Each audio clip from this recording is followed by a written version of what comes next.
I Oh, see great. we are live and we have some people in the audience. Mm. And I see, so I'm going to say hi to Sue. And I know I saw Pam join. So I am so excited to be here with my friend Brenda. And so Brenda, I guess we should just kind of get started. I'm in at Richmond. For anyone who doesn't know me, my company is Black Dog Marketing Strategies, and I am primarily a video first social media strategist. And my co-host and partner Brenda will introduce herself. Hey, I am Brenda Meller. I am a marketing and LinkedIn coach. I help the self employed executives and corporate teams to get a bigger slice of the LinkedIn pie. And I also love all things marketing. And Annette and I are connected through my Marketing with Meller membership and learning community. And I was delighted when she asked me to join her for her very first Substack Live. So, congrats on this, Annette. So excited for you. Well, thank you, thank you. So we're just doing, since it's our first, give us a thumbs up if you can hear us both clearly. And again, I am on also watching the chat so I'm getting, I think, some thumbs up that you all hear us fine.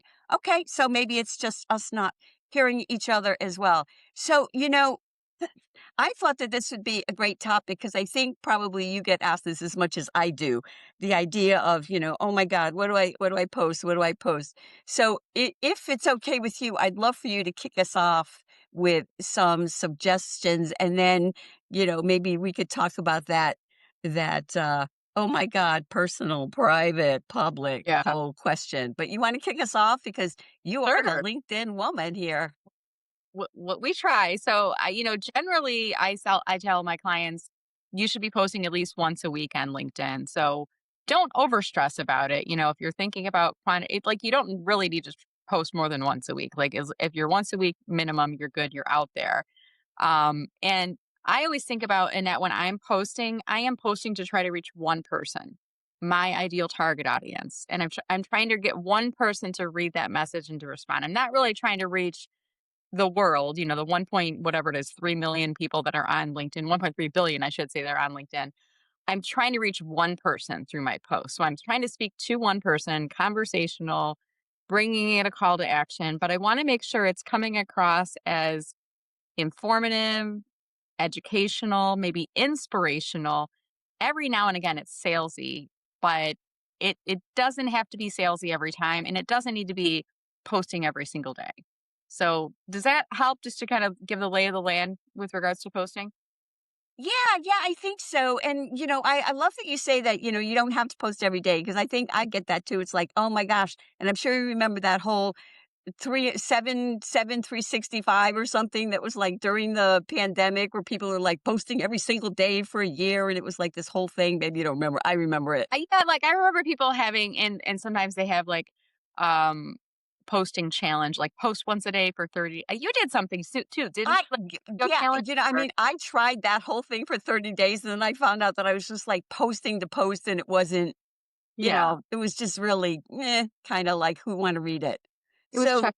Yeah. I, I, I I'd love to jump in and just so everyone who's watching that we can see you in the chat. If you put questions in the chat, we're here. And so again, so excited. And G has joined us as well, and Marianne and someone else who I don't know. So anyway, thanks for being here.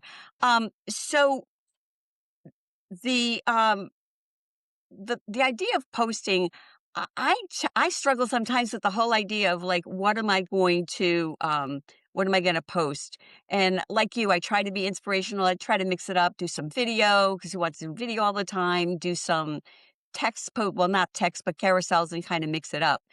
But Mhm. I find that I try to, get some ideas from AI, but to also try to answer questions that people ask me, and I know that you do that too, that Mhm. if you have someone who has, asking you a question 5 times, then you make a video about it, or you teach it and I make a yeah, post about it, and I'm yeah. I'm trying to learn to do that from you too. Mhm.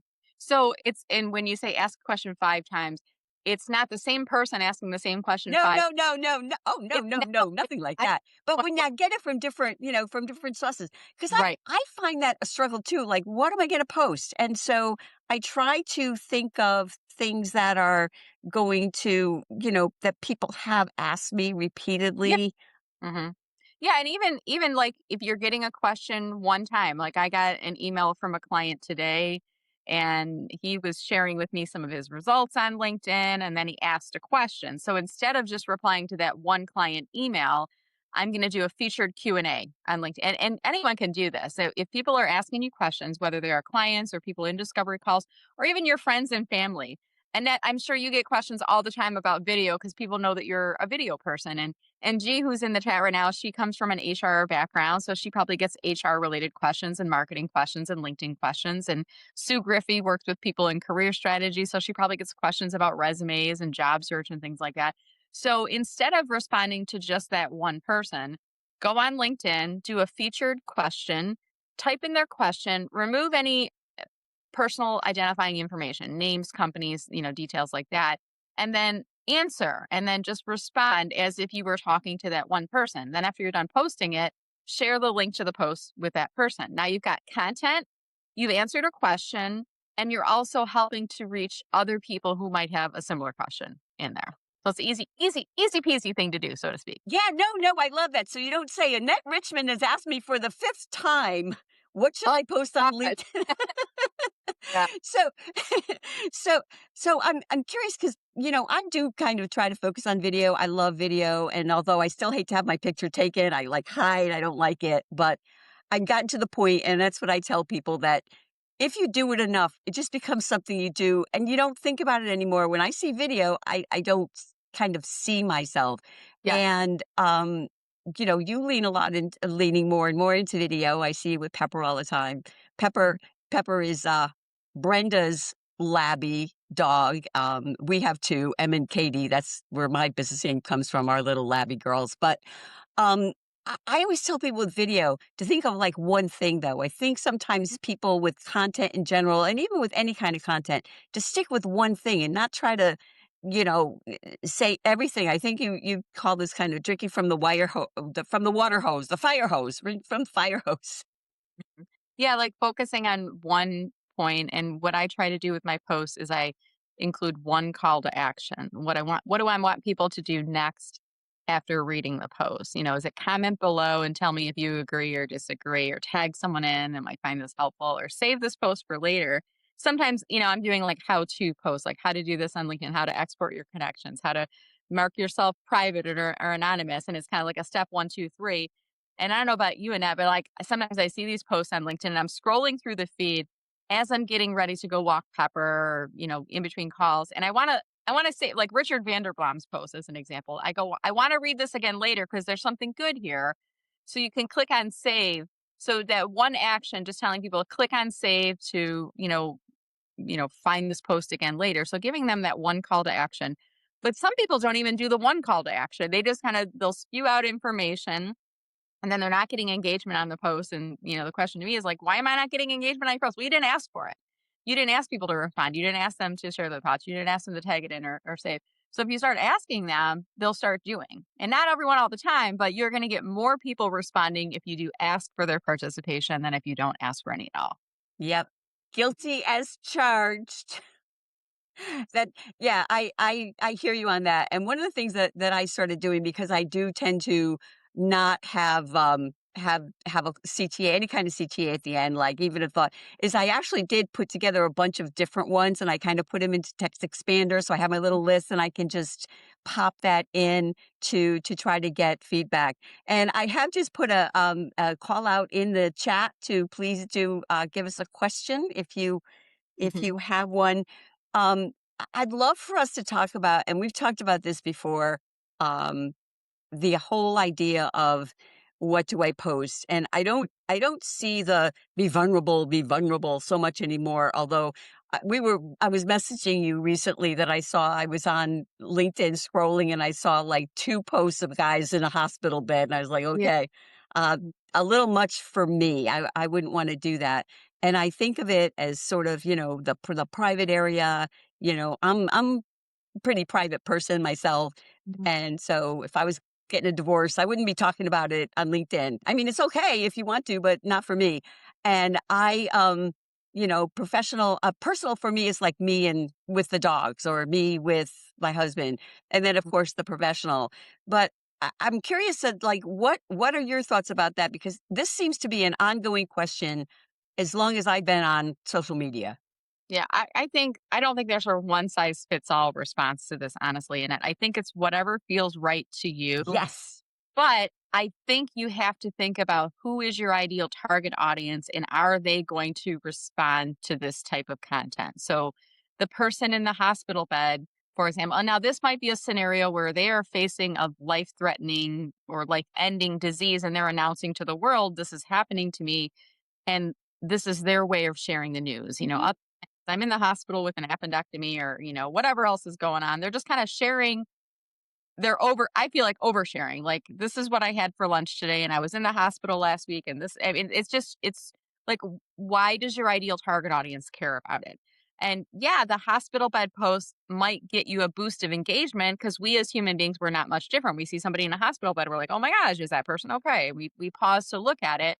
And depending on what you've said, if somebody's in a health situation and you know them, you're probably inclined to say, gosh, Annette, I hope your procedure goes well and a smooth recovery. Like, you're going to say something because it's etiquette to say something. So that kind of boosts up your engagement. And then you get those endorphins. Oh, if I do more hospital bed vulnerable style posts, I'll get more engagement. But come end of the day, who cares if you're getting engagement if your goals aren't being met on LinkedIn? If your goal is to generate more business, more brand visibility, to generate more leads, if your posts aren't generating that, then who cares? You know? Yeah. So what do you think? I mean, that seems to be for me the topic that's kind of ever present on there. What do you think? What would your ever present thing that I don't know, maybe you think is great or you think is bad or whatever? Yeah, I'm seeing a rise in AI generated posts lately and AI generated comments lately and AI generated images instead of real people images and things like that. And I think if that's going to be the case, if we're just going to use AI to generate a post and then our AI tools are going to comment on our behalf and they're going to post comment, then why bother go on LinkedIn anymore? Like, to me, I get the value of using AI for content generation. I have clients I work with, they struggle with how do I say, I was talking to one client the other day and English is not his primary first language. So he uses the AI to help smooth it out, make sure grammar's correct before posting and publishing. But I always say, but read it before you post it. Does it sound like something you would say? Like, I remember when it first came out, when I would do podcast summaries, my AI tool would say, this is a treasure trove of and I'm like, I don't think I've ever used the term treasure trove. Like, why would I use that in there? And there's like the M dashes and things like that, and the overuse of emojis like the rocket emoji and things like that are surefire, like, this is something. But I guess it's for me, it's a bit of a pet peeve when we're using AI as a replacement for content creation, or if we're using it entirely without making sure that it feels like us and it sounds like us. I mean, my test is always if I was sitting across from my ideal target audience, Annette, if I read this to her, would Annette, feel like it was me talking to her, or would she go, that kind of feels stilted, or that doesn't sound like you. Brenda, are you okay? Like, she like would she think it's me or would she think it was me? Would she go, was that meant for me? You ever get emails and you're like, was this meant for me? Because I'm not that. Yeah. That's not. Yeah, all the time. Mhm. It's so funny because when I love AI and I use it a lot, but what I generally do is I will dictate my thoughts into the AI and then have it sort of organize it and then Yeah. obviously work and give me a draft and me have it edit it for there. And a lot of it's just organizing it for me. Yeah. But I get a lot of overwhelm, like, oh please, not another time that there's Overwhelmed. overwhelm. Yeah. But one of the things that we have a question in our chat here, so I'm going to pose that. I'm going to maybe I'll start on this. So posted. This is from Sue Griffey, and she says posting including video. I feel like everything is pushing towards vertical video. I'm more Yeah. comfortable with landscape. LinkedIn's panel for posts is rectangle. And I thought since vertical video wastes the landscape, real estate, and so I'm guessing we're leaning more towards landscape because it kind of cut off Yep. there. So Yep. for me, I am pushing people to do vertical video because LinkedIn has the tab, and my understanding is that that is the preferred across platforms. Plus, for me, it gives me the opportunity because I share pretty much the same videos across platforms. Right. So what are your thoughts on that? I think you primarily do vertical as well. I think for the same reasons you do. I used to joke, Annette, that I'm a lazy marketer, and people are like, "No, you're not. You're just really efficient." Because what I will do now is I'll create a vertical video, and I've followed people like you and Vicky O'Neill who give me great video advice, and it's like create it once and then post it. What I do is I create it once and then I'll use like CapCut or something. Actually, I've started using inside TikTok. It has like the animated life emoji, like the emojis pull in with the captions. You know what I'm talking about? No, no, I'll have to check it out. I'll have to look it up. It's in TikTok. If you go into the captions and it's like life in motion is the captioning style.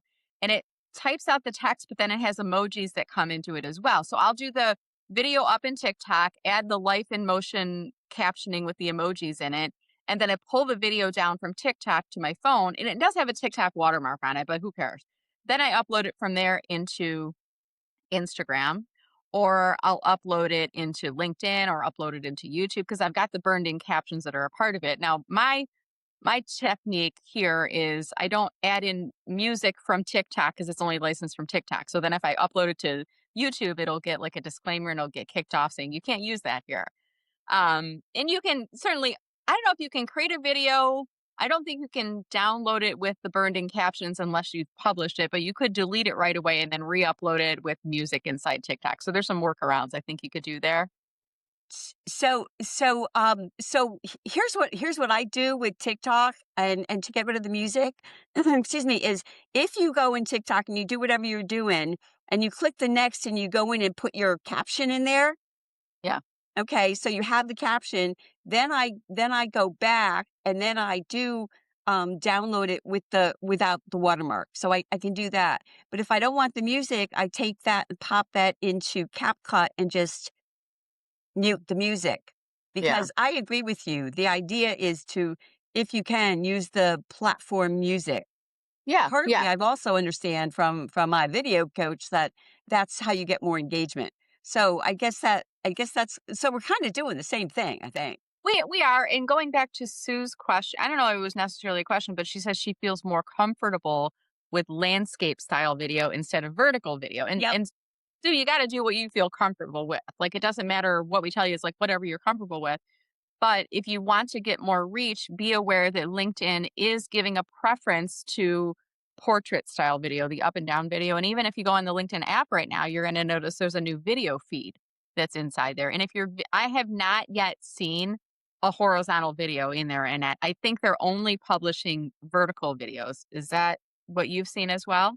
Yeah, the only landscape videos that I see on the social media apps anymore are primarily like a news program or something like that, where Right. if they have an interview and they have the landscape, and you can't do that, and it'll do the black around it. But Right. no, I'm with you. And again, also, I'm all for record once, share everywhere. Not all necessarily the same day, but if it's vertical, it's YouTube short and Instagram, which hates me, so I don't do Instagram much, TikTok, Substack, Yeah. LinkedIn. And it's also, and this is one thing that I will mention about LinkedIn also, is that I had learned a while ago to start making, the carousels or the document posts rather than square, to do them in the 15 by 12 um, 1500 by 1200 pixel format, because you get that length and it takes up more space in the feed. So Yeah. that's, I would say, another reason for doing it in the portrait. Hmm.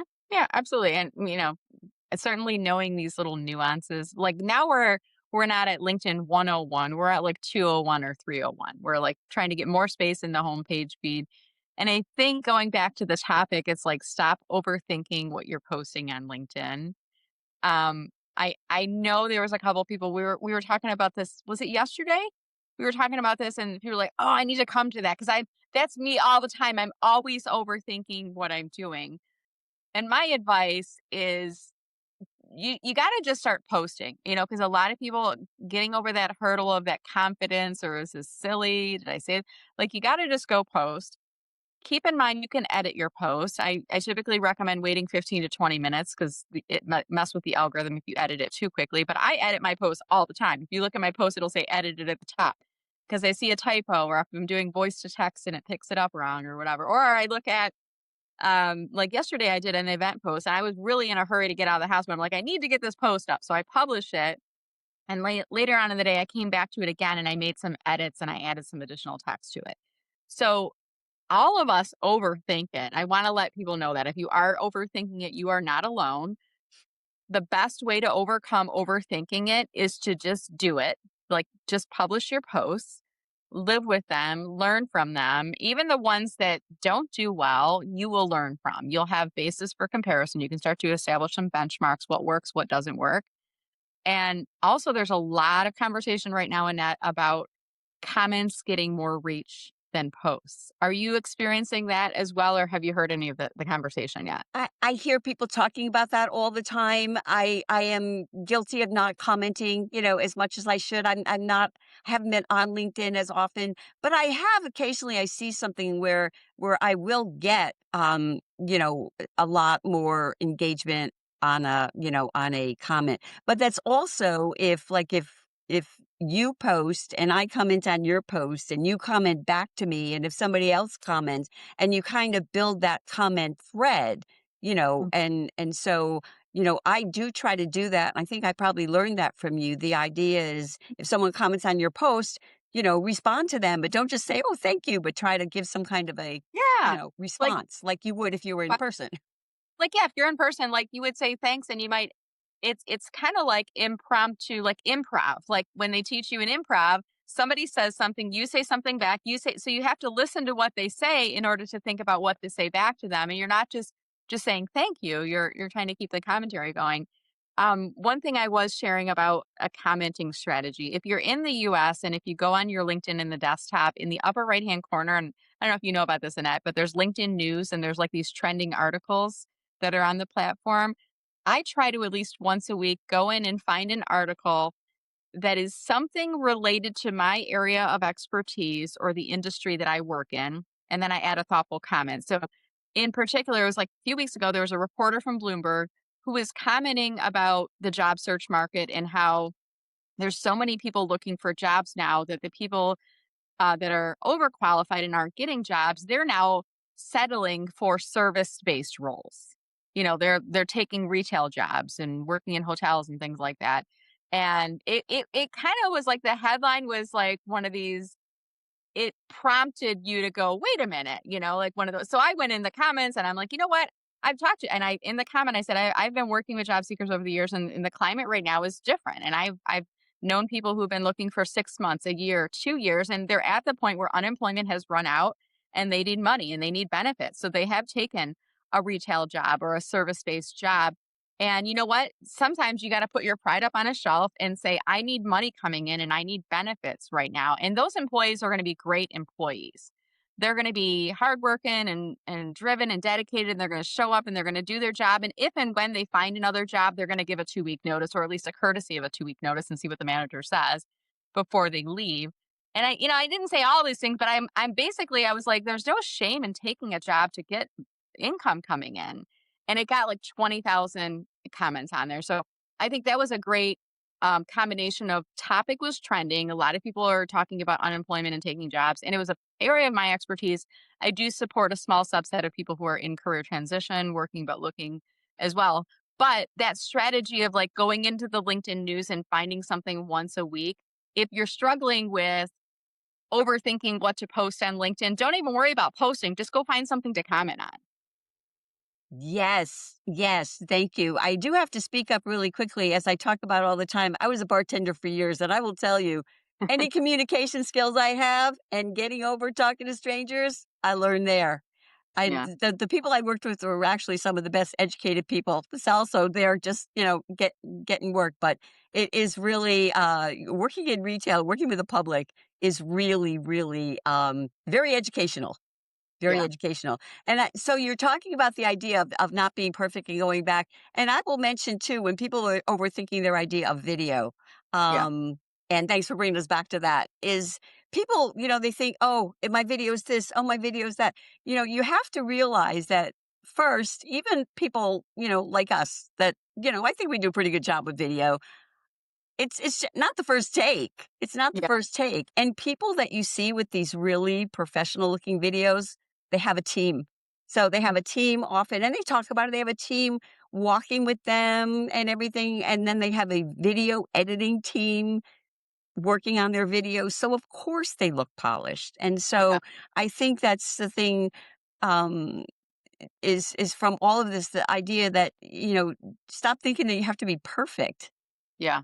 You don't have to. I think the real videos do really well. It's you can tell they're not overly choreographed, and I there's something about the relatability factor too in that, like, when I see a video and I know the person did the video themselves, and it probably, I know from experience, it probably took them a couple takes, and, maybe there was a couple points in the video that weren't perfect. I'm not critiquing them, but in my mind, I'm like, yeah, this was a real person, real life video. And I will always videos from people I know, I always comment on them. And if I know it was the first time for them doing a video or something we've talked about before, I'll send them a direct message. Hey, Annette, you did such a great job on the video. Love seeing your dogs in there. Wonderful work. Was that on the first take? And they're like, no, it took me 11 times to get that message. But thank you for thinking. I'm like, see, you can't tell. You can't tell in a video if it was the first take or the 40th take. You just know No, it was. no, no, you're absolutely right, and you just made me think too that a lot of times, even if you're working with a speech coach and people think that, oh, I have to worry about the and the and I'm a I'm a so this so that but they say that there we go again. That you Yeah. shouldn't eliminate all of those The because it filler. makes you less human. And I've seen people doing TEDx talks that are say a little here and there. Hmm.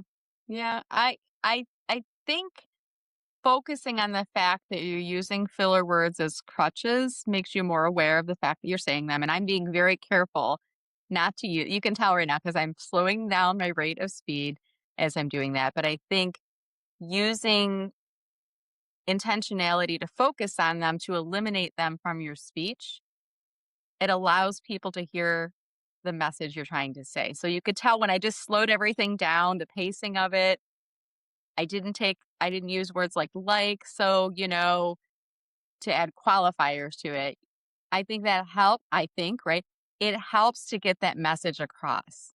It helps that message to land better. And the white space that you add in there instead of filler words helps to cement that message for your audience. Yeah. No, you're right. You're right. You're right. I just it is a challenge. And I had somebody once tell me, a speaking coach say that as you're speaking, that if you feel like you're going to say something like that, to put your tongue on the roof of your mouth, to pause was, like just without having the mouth open, just pause for a second, to pause in between. Mhm. And so I will say that we got on here not knowing how long we were going to be. We've been here for 30 minutes, which Mhm. the time just flew by for me. I hope it did for you. So, before we, close out here, this replay will be in my drafts. I will post it to my Substack. Brenda will post it to her Substack as well.